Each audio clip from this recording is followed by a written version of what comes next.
Hey there, this is Diane Gazelle here, and I am doing a video today about a timely craft. It seems like in these pandemic days, people are going all kind of homesteadish on us. Homesteadish.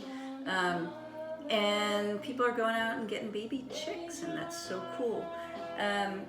And so I want to do a little craft today that has to do with that influx of neighborhood eggs. A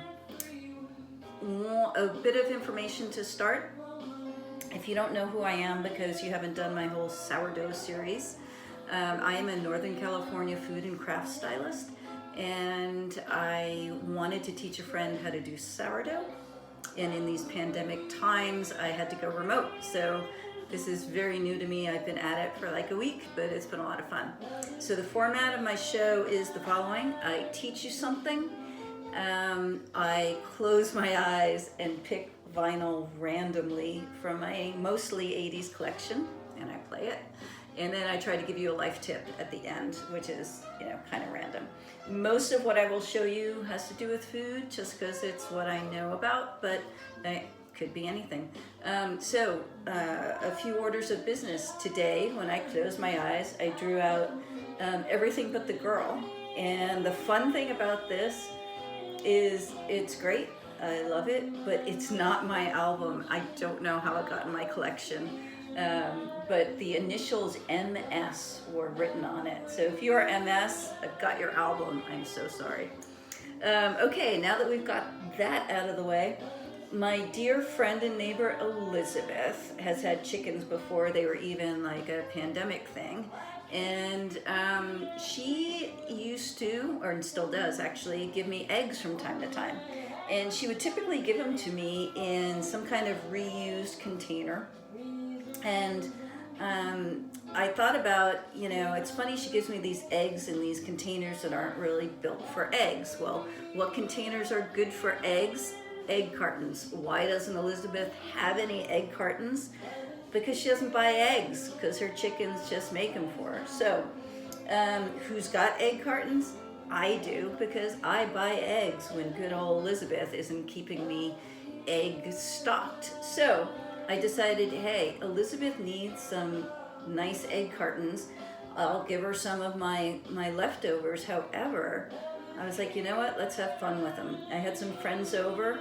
I know, this is what I do for out-of-town guests, right? And I set out a few craft supplies, and I said, let's decorate these cartons and give them to good old Elizabeth, and then she can use them to give her eggs, not just to me. I wanted to make sure she knew that I wasn't saying, I'm giving you these cartons, you best be giving them back to me filled with eggs, because that's not what this is about. I just imagined her eggs going off into her friend and family sphere, and suddenly, instead of being in reused yogurt containers, they're now in some spruced up cartons. So here's an example of one that I did for our Elizabeth. And I happen to have a sticker that actually had chickens on it. I kid you not. And then I got a little, fun with her name, whatever. Happy Chickens, We Love EP. Those are her initials. One thing I found is that egg cartons are very porous, and especially if you're going to put them in the refrigerator, there's going to be a moisture issue that will make most stickers not stick.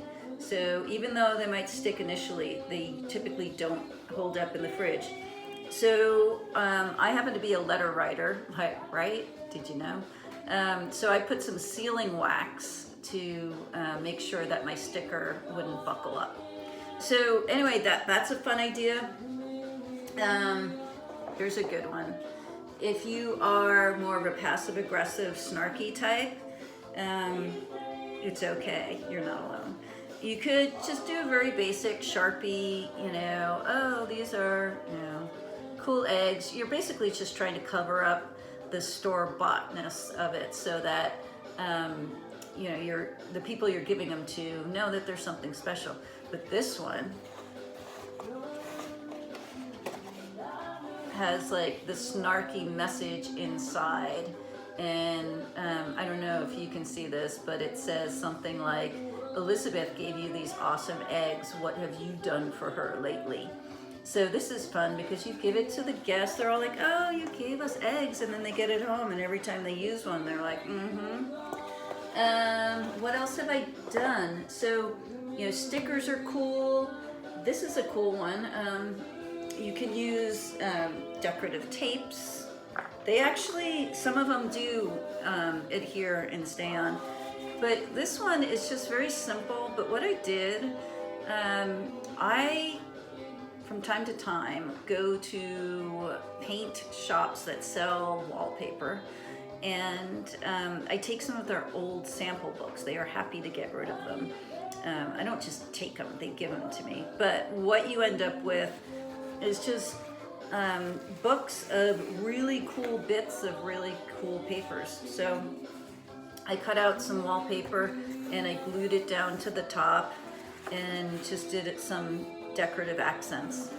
So, what to avoid? Avoid just stickers that you know aren't going to stick unless you reinforce them with some kind of wax.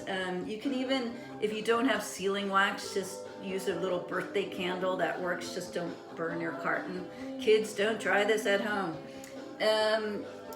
Your glues, you should do something. I don't think a glue stick is going to cut it. But any kind of glue that's non-toxic, because these are food items, anything, an Elmer type glue that, for example, something you might see in an elementary school classroom should be safe. If you want to just keep the carton basic, you could always personalize some tags and maybe put them on an elastic band so that when she gives them, she just puts her band on them and then people know that they're something special. I have not tried this, and this is kind of next level, but I would not suggest using glitter necessarily on these because glitter in the kitchen is a nightmare. But this is kind of like what glitter used to be. This is mica, so it's like natural glitter. So if you want to get all glam, you might be able to do some kind of mica action in moderation. I don't know, maybe I'll try it, maybe I won't. Tissue paper is probably a good, easy way to cover large areas, maybe with a little bit of glue or paste, kind of like is that a decoupage? I don't know. So there you have it, here's another tip. Usually most chickens don't lay a lot of eggs, maybe like one a day.